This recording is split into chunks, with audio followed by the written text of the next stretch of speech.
சொல்றேன்னா,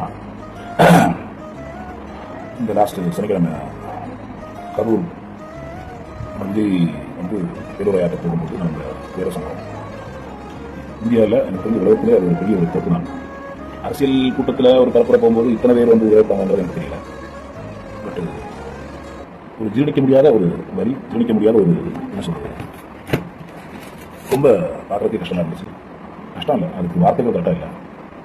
அது எந்த அளவுக்கு ஒரு பொறுமையான ஒரு தாங்க முடியாத வழிங்கிறது நம்ம இப்போ பேசிடலாம். ஆனால் அந்த குடும்பத்தில் அப்பா அம்மா தங்கச்சிங்க அக்காங்க குழந்தைங்க ஆண் பெண் எல்லாம் இத்தனை பேர் இறந்தா அது ஒரு குடும்பத்தில் 2 பேர் 3 பேர் அந்த குடும்பம் என்ன பாடுபடும்?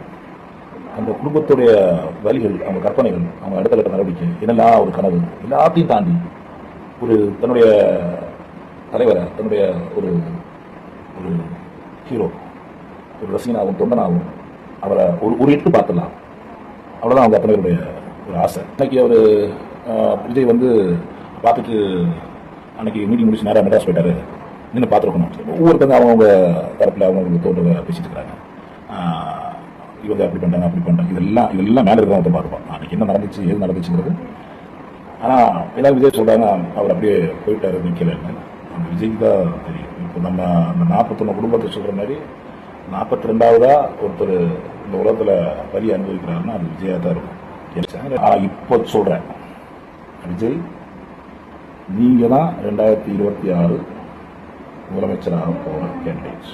நீங்கள் தான் முதலமைச்சராக போகிறீங்க. இது என்னுடைய தனிப்பட்ட கருத்து.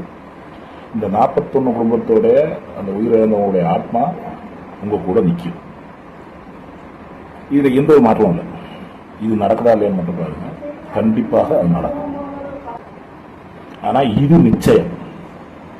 நான் எதிர்பார்க்கவே இல்லை. ஆனால் 2 நாளாக இது அலப்பிட்டே இருந்துச்சு. எனக்கு சொல்லணும்னு தோணுச்சு, பதிவு பண்ணணும்னு தோணுச்சு, பண்றேன். இது